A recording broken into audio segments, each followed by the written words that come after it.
रंभा आगे आगे पछे पछे नंदी भोजनांते रंभा शयन कक्ष शोई पड़ी बेले नंदी कौन कला ये तो भावे जाइए तेणु नंदी ता पछे पछे जाई ता देहरे जते बेले हस्त चालन करने को चेष्टा कला हस्त चालन करने चेष्टा कला बेले चमक पड़ला सेन रंभा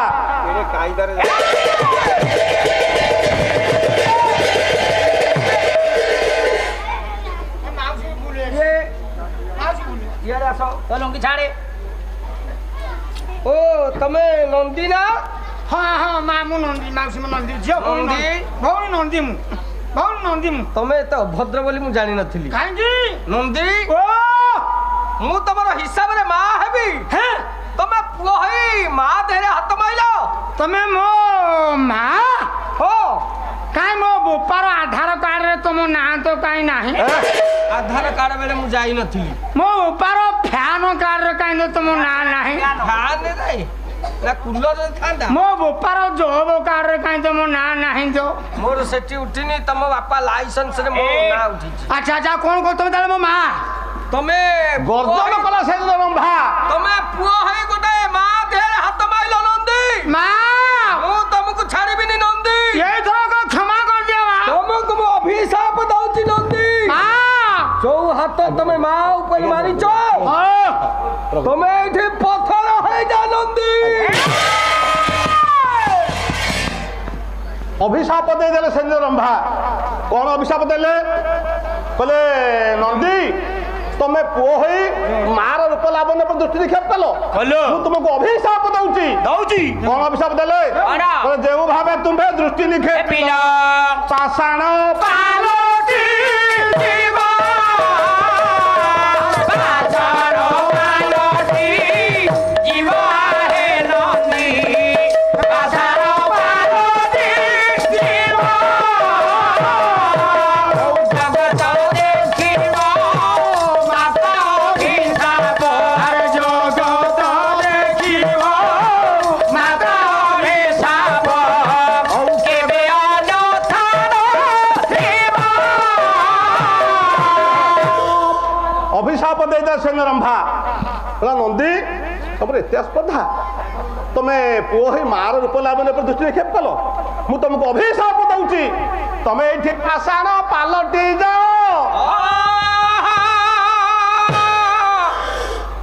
नंदी पाषाण हे गले पत्थर हे गले आज्ञा सारे हां एटा नंदी पाषाण होईची हां ना एटा बिजू पटनायक प्रतिमूर्ति ताको शीघ्र एटू हटांतु ता मुंडे काउ हगी देबो पाषाण हे गले नंदी एई समय देवर्षि नारद से बाट देके जाउथिले से कहले शिवंग पुओ के पत्थर करछि आ शिवंकर छौ के पत्थर शिव संभालिबे तो ना शिव ए कथा को ग्रहण करिवे तो ए चल देखिबा देवा ताऊ घर टे कोल्ला नगरी आसीबा कवि सूर्य बलदेव रथ कोन कहिलो कहले कଳି खोजुथाई नारद मुनि कली खय उठाई नारद मुनि कଳି खोजुथाई हर भरणी अरे बड़ी खोजु ताई हर भरणी धूଳି खोजुथाई माळ कनिति धोड़ी खोजु ताई माळ कनिति कଳି खोजुथाई बाजू दिले माली खोजु ताई फूल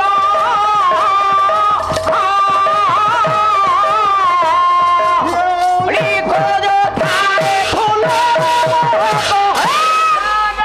शाली खोजु ताई कुतु कुतु कଳି खोजुथाई नारद मुनि नारद टिके कଳି लगे भारी भल लगे ताको आज्ञा आ सी जोटी कଳି लगे सेठी गोटे अर्थ थिबो से डाहाणी है कि लागिबे पुणी गुणिया है कि छड़ेबे से एमितिका बाबाजी जगत श्रेष्ठ वैष्णव होतन देवर्षि नारद आज्ञा कहले शिव ठाकुर टिके वार्ताटा दे देबा तो कहना आसे ता घर तांको पाषाण हेछि जे खबरटा पहुंचे देबा कोन ता घर कहले आसीबा जेतु एई कथा कहि देले शिवंग पाखरे पहुंची गले देवर्षि नारद ओम नमः शिवाय त्र्यंबकं गंजामहे सुगंध पुष्टिवर्धनं उर्वारु तमे बंधन मुतामुतियते वाह अब तू कोई मंत्र पढ़ुतरा ये कौन पढ़ु आज्ञा शिवं को मंत्र बोल आज्ञा घोषिचु हो आज्ञा तो भूल पढ़ुचु ना भूल किछ ना आज्ञा अच्छा त्र्यंबक गंजाम है सुगंध पुष्टिवर्धनं उर्वारु तमे बंधन मुतामुतियते ଆସ ଶିବଙ୍କ ପାଖରେ ପହଞ୍ଚିଗଲେ ଦେବର୍ଷି ନାରଦ। ଆଜ୍ଞା ପ୍ରଭୁ ଶରଣ ଗଚ୍ଛାମି। ଆରେ ଏ ଦେବର୍ଷି, ଆଜ୍ଞା ଆରେ ଆଉ କେତେ କାର୍ଯ୍ୟରେ ଆସିଲ? ତମ ଭଳି ବୈଷ୍ଣବକୁ ପାଇବା ପରେ ହଁ ଆଜ୍ଞା ମୁଁ ଜୀବନକୁ ଧନ୍ୟ ମନେ କଲି। ଯାହା ମୁଁ ବି ଆପଣଙ୍କୁ ଦର୍ଶନ କଲା ପରେ ଦର୍ଶନ ଦର୍ଶନ ଆମର ଦି ଜଣ କଥା তুমি কি হে হে ହଉଛ ଦେଖିବ ପ୍ରଭୁ। ହଁ ଆଚ୍ଛା ମୁଁ ବି ଆପଣଙ୍କୁ ଦେଖିଲା ପରେ ମୋର ଭାରି ଭାବ ବିଗଳିତ ହେଇଯାଇଛି ଆଜ୍ଞା। ଆଚ୍ଛା ଦେବର୍ଷି, ଆଜ୍ଞା ଆଉ ସବୁ ରୁହ ରୁହ ରୁହ ଧୈର୍ଯ୍ୟ ଧର। ପ୍ରଭୁ ଆପଣ ଭଲ ଅଛନ୍ତି ତ? ଆଉ ତିନି ପୁର ସବୁ ଭଲ ତ? ସବୁଆଡେ ସବୁ ଭଲ ଅଛନ୍ତି, ଆଁ, ଆଁ। ସବୁଆଡେ ଭଲ। ମୋ ପ୍ରଭୁ ଭଲ ଅଛନ୍ତି? ଆଜ୍ଞା ଆଜ୍ଞା ମା ଭଲ ଅଛନ୍ତି? ମା ପୁରା ଭଲ ଅଛନ୍ତି, ସମସ୍ତେ ଭଲ ଅଛନ୍ତି? ସମସ୍ତେ ଆଜ୍ଞା ଭଲ ଅଛନ୍ତି। ଯାହା ହଉ ଭଲ ହେଲା। ପ୍ରଭୁ ହଁ ଆପଣଙ୍କର ସବୁ ଭଲ ତ? ହଁ ମୋର ତ ସବୁବେଳେ ଭଲ ଆଉ। ମା ବି ଭଲ, ହଁ ହଁ ତାଙ୍କର ଭଲ, ତାଙ୍କର କିଛି ଅସୁବିଧା ନାହିଁ। ଆପଣଙ୍କର ଛୁଆ ପିଲା ବି ଭଲ, ଠିକ ଅଛି, ଆପଣଙ୍କର ଷେଣ୍ଢ ବି ସିଏ ତ ସବୁବେଳେ ଭଲରେ ଅଛି ଆଉ। ଠିକ ଅଛି, ଆପଣଙ୍କର ଚିଲମ ବି ଏ ନାଇଁ ଚିଲମ କଣ? ନାଇଁ ଆପଣ ତ ପିସ୍ତଲ ପାଟି ମୁଣ୍ଡିଆ ମନେ ପକେଇଦେଲେ ଆଜ୍ଞା। ସବୁ ଭଲ ଆପଣଙ୍କର? ହଁ ଆପଣଙ୍କର ପୁଅ ନନ୍ଦିଟା ଘର ଅଛି? ନାଇଁ ସେଇଟା ମୁଁ କହିପାରିବିନି। ସେ ସକାଳେ ତାକୁ ପଠେଇଥିଲି, ହଁ ସେ ମାନସ ସରୋବରକୁ ଯାଇଥିଲା। ଠିକ କହିଲେ ପଦ୍ମ ଫୁଲ କିଏ ଚୋରି କରି ନେଉଛି ଆଜ୍ଞା, ଦେଖିବା ପାଇଁ। ଠିକ କହିଲେ। ସିଏ ଫେରିଛି କି ନାହିଁ ମୁଁ କହିପାରିବିନି। ଆପଣଙ୍କ ପୁଅ ନନ୍ଦୀ ଆଉ ଫେରିବନି ଆଜ୍ଞା। ଆରେ କାହିଁକି? ଆପଣଙ୍କ ପୁଅ ନନ୍ଦୀ ପାଷାଣ ହେଇଯାଇଛି। ମୁଁ ମହାଦେବ କହୁଛି। ଆରେ କାହାର ଏତେ ସ୍ପର୍ଦ୍ଧା? ମୋ ପୁଅକୁ ସେ ପାଷାଣ ସଜାଇ ଦେଇଛି। ଦେବର୍ଷି, ଦେବର୍ଷି ଶୁଣ ଦେବର୍ଷି, କାହିଁକି କଣ? ତ୍ରିଶୂଳ ଆସ ଆସ ଦେବର୍ଷି ଆସ। ଶୁଣ ମୋ ପୁଅକୁ ପାଷାଣ ସଜାଇଛି କିଏ? କୁହ କୁହ କୁହ।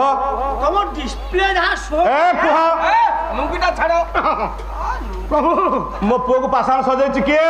ଆପଣଙ୍କ ପୁଅ ନନ୍ଦୀ କି ପାଷାଣ ସଜାଇଛି ସ୍ୱର୍ଗର ଅପ୍ସରା ରମ୍ଭା। ଦେବର୍ଷି ମୁଁ ମହାଦେବ କହୁଛି। ତ୍ରିଶୂଳର ଟଙ୍କାରର ତ୍ରିପୁର ଧ୍ୱଂସ କରିଦେବ ମହାଦେବ।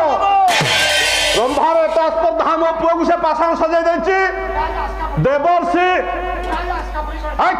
ଆସ ଦେବର୍ଷି ଶୁଣ।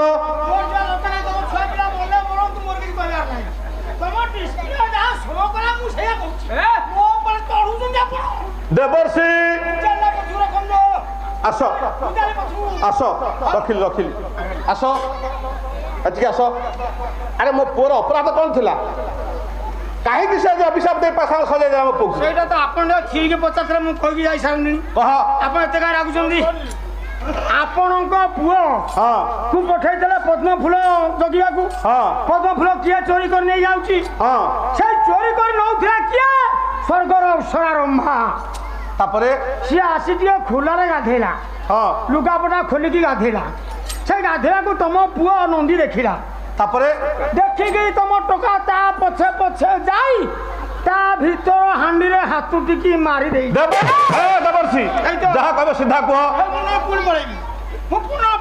ଶୁଣ ତାପରେ ଆପଣଙ୍କ ପୁଅ ଯେମିତି ଯାଇ ତା ଭିତର ହାଣ୍ଡିରେ ଠିଆରେ ଠିଆ ତାମାନେ ମୋ ପୁଅର ଭୁଲ ଅଛି? ଆଉ ସେ ଭୁଲ ନାହିଁ, ହାତ ମାଇଲା ପରେ ସେ ଅଭିଶାପ ଦେଲା ନା। ତାମାନେ ମୋ ପୁଅର ଭୁଲ ଅଛି? ତମ ପୁଅ ହାତୁଟି ମାରିଛି, ସେ ଅଭିଶାପ ଦେଇଛି। ଆଚ୍ଛା ହଉ ଦେବର୍ଷି, ଯାହା ତ ହେବାର ହେଇଗଲା। ଆଜ୍ଞା ମୋ ପୁଅ ପାଷାଣ ମୁକ୍ତି କେମିତି ପାଇବ କହୁନା? ସେଇଟା ତ ଠିକ କହିସାରେ ମୁଁ କହିବି ଜାଣିଥିଲି କେମିତି ମୁକ୍ତି ପାଇବ। ହଁ ପ୍ରଭୁ ଆପଣ ଗୋଟାଏ କାମ କରିବେ, ହଁ କୃଷ୍ଣଙ୍କର ମୋହନ ବଂଶୀଟା ଆଣିବେ। ଆଣିଲେ ସେ ବଂଶୀର ସ୍ୱରଟା ତମ ପୁଅ ନନ୍ଦୀ କାନରେ ପଡ଼ିଲେ ତମ ଟୋକା ପାଷାଣ ତରୁଣ ପଶୁନାଙ୍କ ଶୁଷ୍କ ତରୁ ପଲ୍ଲବିତମ। ଆଚ୍ଛା ଆଚ୍ଛା, ମାନେ କୃଷ୍ଣଙ୍କର ବଂଶୀ ତା ସ୍ୱର୍ଣ୍ଣ ପାଷାଣ ମୂର୍ତ୍ତି ନନ୍ଦୀ କାନରେ ପଡ଼ିଲେ ସିଏ ପାଷାଣ ମୁକ୍ତି ହବ। এইটা তো কথা ঠিক আছে। হଉ ହଉ প্রভু মু আসছে ধর হ্যাঁ আসুছি। আচ্ছা গোটা কাম কর না আজ্ঞা ଟିକେ ବୟସଟା ଆଣି ମତେ ଦଉନା। হ্যাঁ ବଂଶୀ କ'ଣ ମୁଁ ଆଣିପାରିବି? ତମ ଛୁଆ କାଣ୍ଡ କାରଖାନା କରିବେ, ମୁଁ ଯିବି ଆଣିବାକୁ, ମୋର ଟାଇମ୍ ନାହିଁ। ଆରେ ଦେଖ ଆଜ୍ଞା କଥାଟା ବୁଝ, ହଁ ମୋର ତ ବେଶଭୂଷା ଠିକ ନାହିଁ। ମୁଁ ବାଘ ଚମଡ଼ା ଖଣ୍ଡକ ପିନ୍ଧିଛି। ହଁ ଗୋପପୁରକୁ ଗଲେ ଗୋପାଳୁଣୀ ମାନେ ଦେଖିଲେ ମତେ ହସିବେ, ନାଇଁ ଗୌଡ଼ୁଣୀ ତମକୁ ଦେବେନି। ପରିହାସ କରିବେ। ହଁ ହଁ ତାଙ୍କ ଗୌଡ଼ୁଣୀ ଦେବେନି ଆଜ୍ଞା ଆପଣଙ୍କୁ। ତମେ ଗୋଟେ କାମ କର, ଆଜ୍ଞା ତମେ ଟିକେ ମୋ ପାଇଁ ବଂଶୀଟା ଆଣିକି ଦିଅ। ମୁଁ ଯାଇପାରିନି ଆଜ୍ଞା, ମୋର ଅନେକ କାମ ଅଛି, ଆପଣ ନିଜେ ଯାଆନ୍ତୁ। ମୁଁ ଯିବି? ଆଜ୍ଞା କେମିତି ଯିବେ? କେମିତି ଯିବି? ଆପଣ ବ୍ରାହ୍ମଣ ବେଶ ହେଇକି ଯିବେ, ଚିତା ଚୌତର ମାରିବେ, ଛତା ଧରିବେ, ଶ୍ଲୋକ ଉଚ୍ଚାରଣ କରିବେ, ଯାଇ ପହଞ୍ଚିଯିବେ ଗୌଡ଼ୁଙ୍କର ମଣ୍ଡଳରେ ବସି। ଆଉ ବୃଦ୍ଧ ବ୍ରାହ୍ମଣ ବେଶ ଯିବାକୁ ପଡିବ। ଆଜ୍ଞା ଆଜ୍ଞା ବଂଶୀ ଆଣିଲେ ପୁଅକୁ ଉଦ୍ଧାର କରିବି। ଆଜ୍ଞା ହଉ ହଉ ଠିକ ହେଲା। ମା ଆଜ୍ଞା ହଁ ହଁ ଜର୍ସି ଗୁରୁ ଜର୍ସି ଯା, ଗୁରୁ ଯା। ଜର୍ସି ଗୁରୁ। ଜର୍ସି ନା ସିନ୍ଧି ଗୁରୁ। ଇଏ ଶିବ ଠାକୁର କଲେ କଣ ଦେବର୍ଷୀ ନାରଦଙ୍କଠୁ ଶୁଣିବା ପରେ ଆଜ୍ଞା ବୃଦ୍ଧ ବ୍ରାହ୍ମଣ ବେଶକୁ ଧରି ଯାଉଛନ୍ତି ଗୋପପୁର। ଏଇଠୁ କଥାଟାକୁ ଟିକେ ଧ୍ୟାନ ଦେବେ ଆଜ୍ଞା। ସେପଟେ ନନ୍ଦୀ ପାଷାଣ ହେଇକି ଅଛି, ବଂଶୀ ନେଲେ ସେ ଉଦ୍ଧାର ହବ। ବଂଶୀ ପାଇଁ ଆସିଛନ୍ତି ଭଗବାନ ଶିବ ଠାକୁର ବୃଦ୍ଧ ବ୍ରାହ୍ମଣ ବେଶରେ ଗୋପପୁରକୁ ଆସିଛନ୍ତି। ଗୋପପୁରକୁ ଆସିଲା ବେଳେ ପ୍ରଥମେ ଆଜି ଯମୁନା ନଦୀ କୂଳରେ ପହଞ୍ଚିଲେ। ବେଶ ହଉଛି ବୃଦ୍ଧ ବ୍ରାହ୍ମଣ ବେଶ। ଆଜ୍ଞା ଯମୁନା ନଦୀ କୂଳରେ ପହଞ୍ଚି ଗୋଟିଏ ଦୃଶ୍ୟ ଦେଖିଲେ। କଣ ଦେଖିଲେ? କଣ ଦେଖିଲେ? କହୁନାହାନ୍ତି କୋଉ ଦୃଶ୍ୟ ଦେଖିଲେ ଅମୁଲି? କଣ ଦେଖିଲେ? ମନେ ରଖ। ଆଜ୍ଞା ଦେଖିଲେ ଗୋଟେ ସୁନ୍ଦରୀ ବୋହୂ ହଁ ତା ସଖୀକି କହୁଛି। କଣ କହିଲା? ସୁନ୍ଦରୀ ବୋହୂଟା ତା ସଖୀକି କହୁଛି ହଁ ଯମୁନା ନଦୀ କୂଳରେ। ହଁ ଶୁଣିଲେ ଶିବ ଠାକୁର ବୃଦ୍ଧ ବ୍ରାହ୍ମଣ ବେଶରେ। ଆଜ୍ଞା ଅମୂଲ୍ୟ ଆଜ୍ଞା ସେ ସୁନ୍ଦରୀ ବୋହୂଟି କିଏ? କହିଲେ ସେ ସ୍ତ୍ରୀ ବୃଷ ଭାଣ୍ଡୁ ଜମା କିଶୋରୀ ଗୋତ୍ର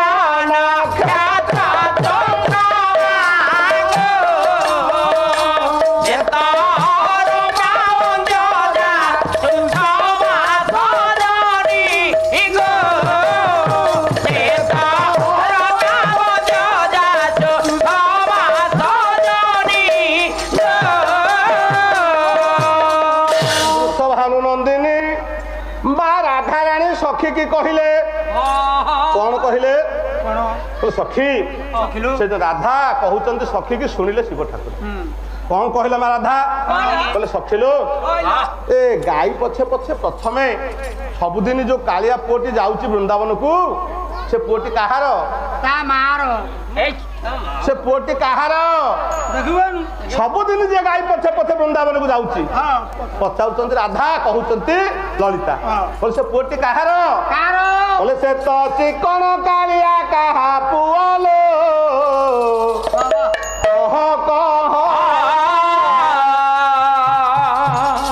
ସାଲ ବେଗ କଲମ କଲେ ଆଜ୍ଞା, ସାଲ ବେଗ ଲେଖିଲେ। ସେ ତ କାଇଁ ଚମାଳିଆ କାହା ପୁଅଲୋ।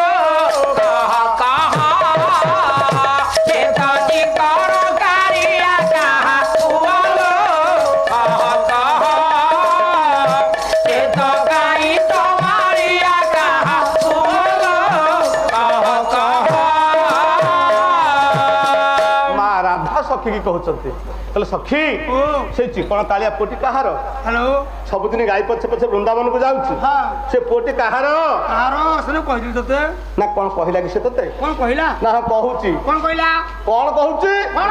ଇଏ ଦେଖିଲେ କହୁଛି ରହ ରହ କାଖରୁ କଳସି ଆଗେ ଧୁଆ, ଦେଖିଲେ କହୁଛି ରହ ରହ କାଖରୁ କଳସି ଆଗେ ଧୁଆ, ଉଠି ଭଙ୍ଗ ଠାରିରେ ସେ ତୋଳେ ଚାହିଁଲେ, ଭଙ୍ଗ ଠାରିରେ ସେ ତୋଳେ ଚାହିଁଲେ, ଜଳ ଜଳ ମୋର ଦେହଲୋ କାहे କହ, ସେ ତ ଚିକଣ କାଳିଆ କାହା ପୁଅଲୋ କହ କହ। ମା ରାଧା କହୁଛନ୍ତି ସଖୀ ସେ ପୁଅଟାକୁ ଯୋଉଦିନ ମୁଁ ପ୍ରଥମେ ଦେଖିଲି ମୋ ଛାତି କାହିଁକି ଥରୁଛି, ମୋ ଛାତି କାହିଁକି ଧରିଲା ସେଇ ପରଠାରୁ। ଯୋଉଦିନ ମୁଁ ପ୍ରଥମେ ତାକୁ ଦେଖିଲି କଣ ହେଲା ଜାଣିଛୁ? ଅଭିମନ୍ୟୁ ସାମସିଂହାର ବିଦଗ୍ଧ ଚିନ୍ତାମଣି, ଯାଜପୁର ମାଟି ବାଲିଆ ଗାଁରେ ଯାହାଙ୍କର ଜନ୍ମ। ମା ରାଧା ସଖୀକି କହୁଛନ୍ତି, ଶୁଣୁଛନ୍ତି କିଏ? ଭଗବାନ ଶିବ ଠାକୁର ବୃଦ୍ଧ ବ୍ରାହ୍ମଣ। ଠିଆ ଶୁଣୁଛନ୍ତି। କଣ କହିଲେ ମା ରାଧା? ଓ ସଖୀ ଯୋଉଦିନ ସେ ପୁଅଟିକେ ମୁଁ ପ୍ରଥମେ ଦେଖିଲି ହେଲା ଅଭିମନ୍ୟୁ ସମସ୍ତଙ୍କୁ ହାର କଲମ କଲେ କଣ କହିଲେ କହିଲେ ଥରେ ମୋ ନେତ୍ର ପଥରେ ଥରେ ମୋ ନେତ୍ର ପଥରେ ପଡ଼ିଗଲେ ବାଙ୍କ ଚୁଡ଼ିଆ ଥରେ ସେହି ଦିନ ମୋ ହୃଦୟ ଥରେ ସଜନି ଗୋ ସେହି ଦିନ ମୋ ହୃଦୟ ଥରେ ସଜନି ଗୋ ସେଇଠୁ କହିଦେଲେ କିଏ ନା ମୋ ମା ରାଧା କହିଲେ ସଖୀ ଯୋଉଦିନ ସେ କାଳିଆ ପୁଅଟିକୁ ମୁଁ ପ୍ରଥମେ ଦେଖିଲି ମୋ ଛାତି କାହିଁକି ସେଇଠି ବୋଲି ଥରୁଛି ସେଇଦିନଠୁ ମୁଁ ତା ପ୍ରେମରେ ପଡ଼ିଗଲି ବାବା ଏ ସଖୀ ବୋଲୋ ମୁଁ ତା ପ୍ରେମରେ ସେଇଦିନଠୁ ପଡ଼ିଗଲି ନା କେମିତି କେମିତିଲୋ ମୋର ଇଚ୍ଛା ହଉଛି ହଁ ସେ ପୁଅର ନାମକୁ ଆଜି ପ୍ରେମ ଡମ୍ବରୁ କରି ବଜାଇବି ବୋଲି ଲଳିତା କହିଲା ଆଜ୍ଞା କହିଲା, ଶୁଣୁ ଶୁଣୁ ତୁ ଖରାପ ହେଲୁ ହଁ ଆଉ ତୁ ଭଲ ବାଟକୁ ଫେରିବୁନି ଆଉ ଫେରିବୁନି ଭଲ ବାଟକୁ ତୁ ଫେରି ପାରିବୁନି ଖରାପ ହେଇଗଲୁ ତୁ ଭୁଲ ବାଟରେ ପଡ଼ିଗଲୁ ହଁ ଲଳିତା କହୁଛି ଶୁଣୁଛନ୍ତି ଶିବ ଠାକୁର ବାବା। କହିଲେ, ଶୁଣୁ ଶୁଣୁ ହଁ କବି ସୂର୍ଯ୍ୟ ବଳଦେବ ରଥ ବାବା କିଶୋର ଚନ୍ଦ୍ରାନନ୍ଦ ଚମ୍ପୁ ପଞ୍ଚୁ ଚମ୍ପୁ ଖପଟଳ ହଁ ପଦଟେ ପଢୁଛି ଆଜ୍ଞା କହିଲା ଲଳିତା ଆଜ୍ଞା କହିଲା ଖେଳା ଲୋଳା ଖଞ୍ଜନା କ୍ଷୀରେ ହେଳା ଲୋଳା ଖଞ୍ଜନା କ୍ଷୀରେ ନିଶାସ କଲୁ ରେ ଖରା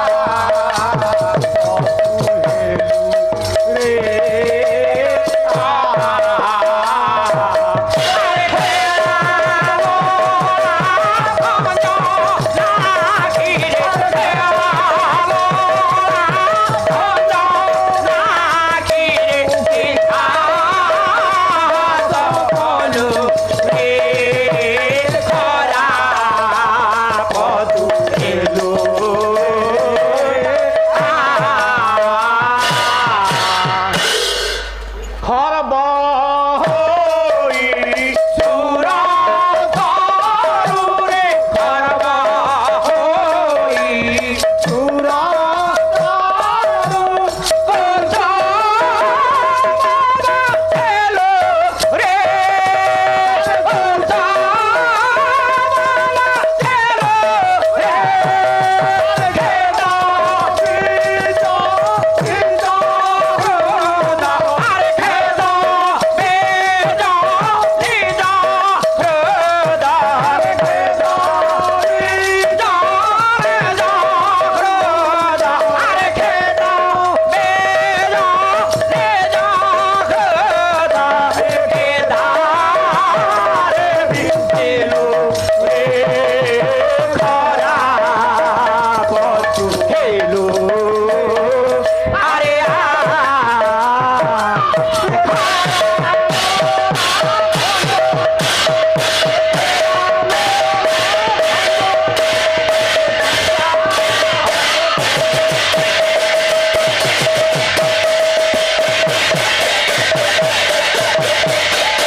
ମୋ ମାଇପ ମନା କରୁଥିଲା ଆଙ୍କ ସାଙ୍ଗେ ପାଲାକୁ ଯାଆନି କଣ କହିଲା କିଏ ମନା କରୁଥିଲା ମୋ ମାଇପ ମନା କରୁଥିଲା କହିଲା ଝିଅ ପିଲା ସାଙ୍ଗେ ପାଲାକୁ ଯା ବରଂ ସକୁନି ଯା ଆଙ୍କ ସାଙ୍ଗେ ପାଲାକୁ ଯାଆନି ମରିଯିବୁ ପାଲାକୁ ଗଲେ ପାଲାରୁ ଗଲେ ସେ କଣ ଚିହ୍ନି ପାରୁଛି ମତେ ଆଉ କହୁଛି ମଉସା କୋଉଠୁ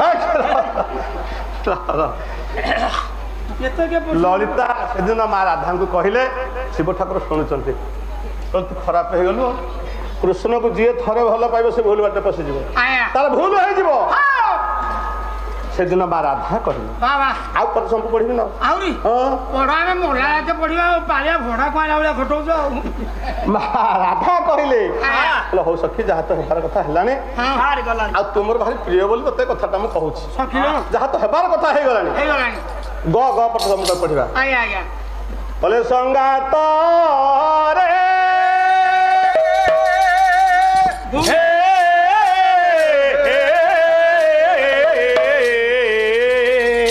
ଗ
ସେଦିନ ମା ରାଧା କହିଲେ ସଖୀ ହଉ ଯାହା ତ ହେବାର କଥା ହେଇଗଲାଣି ହେଇଗଲାଣି ମୁଁ ତ ତାକୁ ଭଲ ପାଇ ବସିଛି ହଁ ଆଉ କାହିଁକି ତୁ ମତେ ଏ କଥା କହୁଛୁ କାହିଁ କହୁଛୁ ଆଁ, ଆଁ? ହଁ ହଁ କହିଲେ ହଁ ମୁଁ ଏମିତି ତାକୁ ଭଲ ପାଇ ବସିଛି ହଉ ମୋର ଇଚ୍ଛା କଣ ହଉଛି ଜାଣିଛୁ ସଖୀ କହବା ନା କଣ ତୋର ଇଚ୍ଛା ହଉଛି କଣ ଇଚ୍ଛା ହଉଛି ଅଭିମନ୍ୟୁ ସାମର ସିଂ ଘରେ ବିଦଗ୍ଧ ଚିନ୍ତା ହଁ କଣ କହିଲେ କଣ କହିଲେ କହିଲେ ମୋର ଇଚ୍ଛା ହଉଛି କଣ ବା ଇଏ ତା ନାମ ଗାଈ ତୁଣ୍ଡରେ ତା ନାମ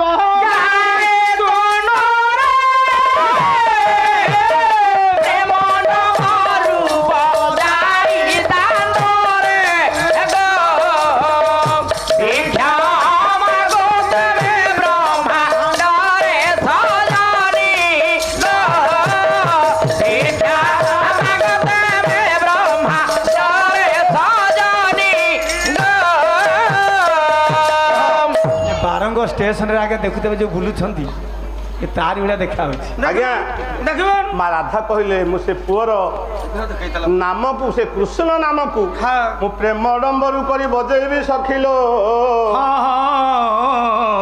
ଶିବ ଠାକୁର ଶୁଣିଲେ ମୋ ମା କେତେ ଭଲ ପାଉଛନ୍ତି ମୋ ପ୍ରଭୁ ବାବା ଆଉ ଟିକେ ଆଗକୁ ଗଲେ ଆଜ୍ଞା ତା